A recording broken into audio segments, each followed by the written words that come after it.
Hello friends, आज हम आप लोगों को एक पाचक चूर्ण के बारे में बताने जा रहे हैं, जिसका पहला घटक है शुंठी। इसको हम सौंठ के नाम से भी जानते हैं और शुंठी के नाम से भी जाना जाता है। ये अदरक से बनाया हुआ होता है। अदरक को उबाल कर सुखाया जाता है। ये वातनाशक होता है। अदरक का मुख्य गुण है वातनाशक। ये सबसे प्रबल वातनाशक औषधि होता है सौंठ, जिसे हम शुंठी कहते हैं। और दूसरा घटक है इसका सौंफ। सौंफ जिसे आप ये देखिए, आप देख रहे होंगे, ये सौंफ है। ये ग्राही होता है, यानी स्तंभक होता है। ये आपके पाचन संस्थान को स्थिरता प्रदान करता है। और इसका एक और भी गुण होता है कि ये ग्राही होने के साथ साथ सबल भी बनाता है। ये हृदय संस्थान को भी मजबूत बनाता है। और तीसरा घटक हम आपके सामने दिखाने जा रहे हैं, ये है जीरा, जो आप डेली आपके घर में प्रतिदिन रसोई में इसका काम लगता है, ये काम में आता है। तो ये जो है, ये पाचक होता है, सारक होता है, यानी पेट को साफ रखता है, खाए हुए अन्न को आसानी से पचा देता है और इसमें रोगों से लड़ने की क्षमता बहुत तीव्र होती है। और अब हम चौथे घटक की तरफ चलते हैं। तो इसका चौथा घटक जो है हम लिए हैं, ये मेथी है। ये मेथी है। सभी औषधियाँ हम हल्का सा अधभुना किए हुए हैं। अधभुना, आप इसको सभी औषधियों को अधभुना कर लेंगे। में सौंठ को छोड़ करके, सौंठ को नहीं भुना जाएगा। बाकी सौंफ को भी जब हल्का सा तड़कने लगे तो उसको उतार लीजिए। तेज न भुन जाए, तेज भुनेगा तो उसका जो है आयुर्वेदिक तत्व जो है वो हल्का हो जाएगा। उसी तरह आप जीरा को भी हल्का सा जब तड़कना शुरू हो तो फिर उसको उतार लीजिए। और उसी तरह मेथी को भी देखिए, मेथी हम भुने हैं, ये भी हल्का सा जैसे तड़कना शुरू हुआ तो हम इसको उतार लिए हैं। अब ये चूर्ण में प्रयोग करने लायक हो गया है। और ये हमारा पांचवा घटक जो है, ये है अजवाइन। अजवाइन तो जैसा कि आप सभी जानते हैं कि अजवाइन एक ऐसी औषधि है, एक ऐसा द्रव्य है जो कि रसोई में भी प्रयोग होता है और दवाओं में, लगभग सभी दवाओं में इसका उपयोग होता है। ये उत्तम वातनाशक, कफनाशक होता है और ज़्यादा खाने पर थोड़ा ये तीव्र होता है, पित्त को तीव्र करता है। लेकिन यह जब यौगिक अनुपात में पड़ता है तो इसका काम बहुत उत्तम होता है। और छठा घटक है इसका काला नमक। हम काला नमक के बारे में तो आप सभी जानते हैं। कैसी भी गैस की प्रॉब्लम हो तो इसको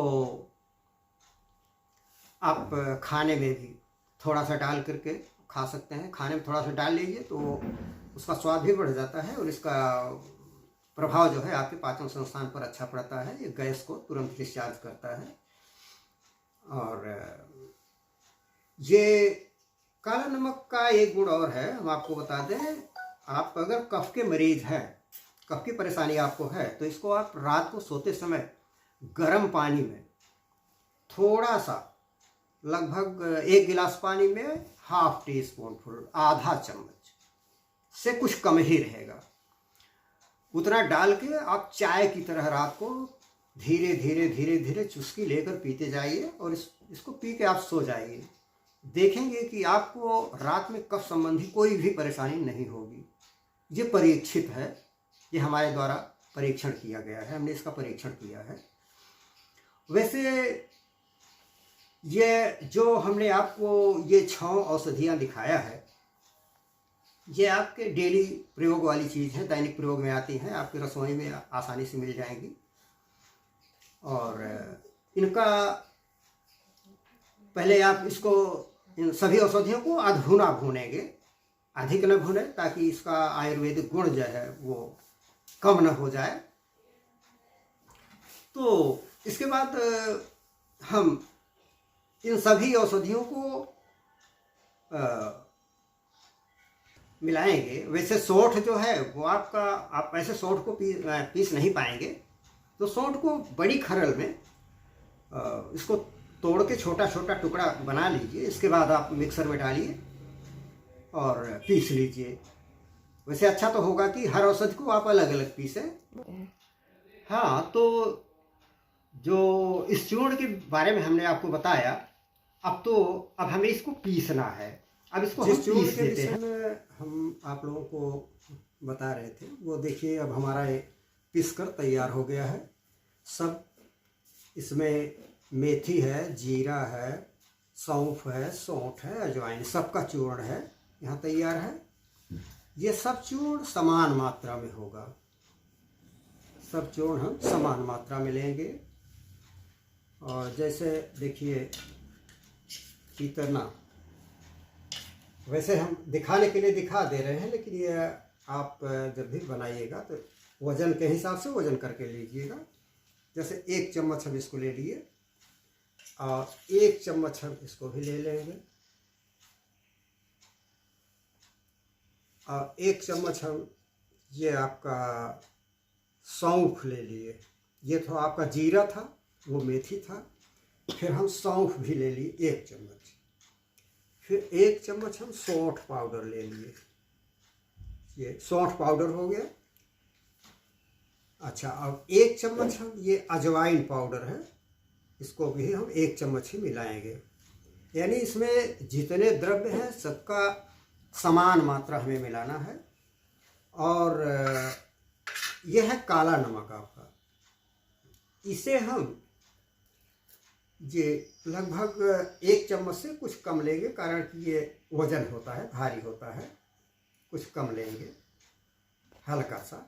आप बनाएंगे तो आप इसको आप लोग वजन करके डालेंगे, तब इसका सही रिजल्ट तभी मिलेगा। अब देखिए, इसको सब ऐसे ढंग से आप मिलाइए कि बिल्कुल ये एक जीव हो जाए, एक पूरा एक में मिल जाए। इसमें कहीं भी कोई भी द्रव्य अकेले न दिखे आपको।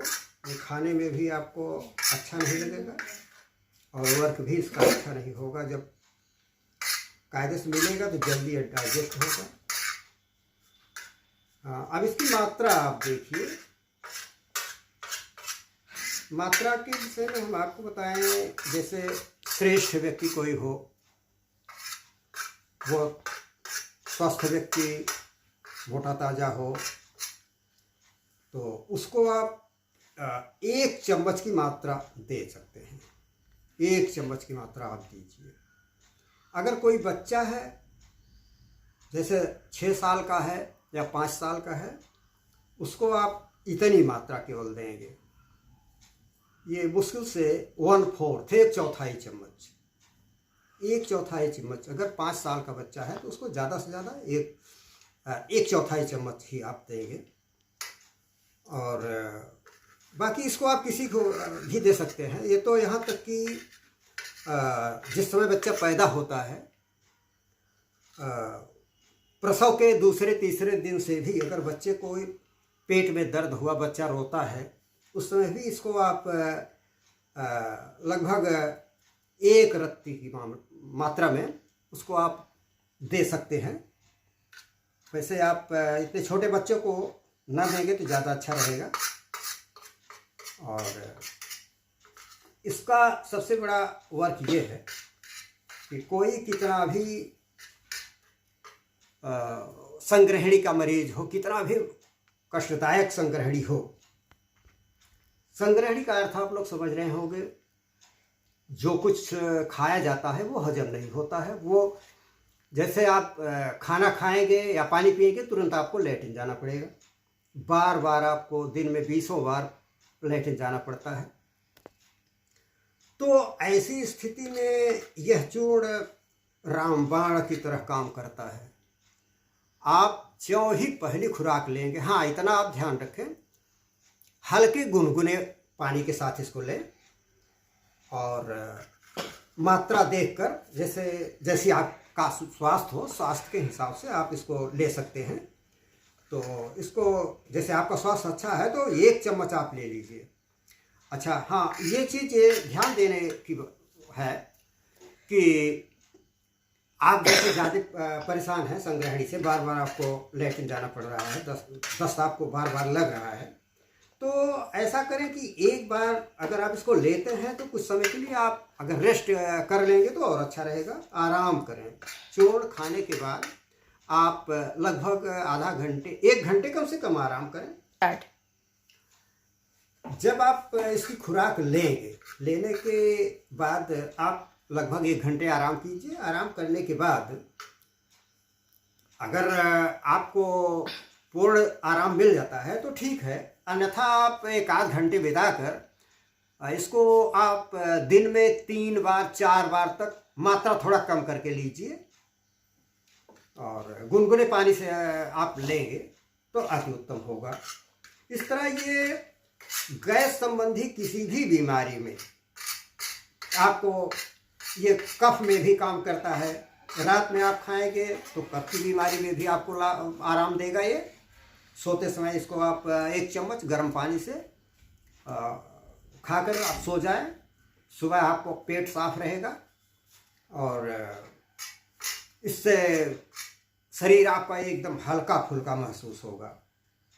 तो इस तरह आप लोग इसका उपयोग करें और आगे हम पुनः आपको अगले वीडियो में कुछ इसी तरह का दूसरा नुस्खा बताएंगे जिससे कि आप लोग उसका लाभ उठाएंगे। इसलिए हमारा ये विचार है कि आप लोग अगर हमारा ये नुस्खा जो है अगर आप लोगों को अच्छा लगा हो तो इसको कृपया लाइक और सब्सक्राइब भी कर दें, जिससे कि हमारा मनोबल बढ़े। हम आपको और अच्छे अच्छे नुस्खे, अच्छे अच्छे उपचार, विभिन्न रोगों के उपचार हम आपको आगे चल के बताते रहें। धन्यवाद।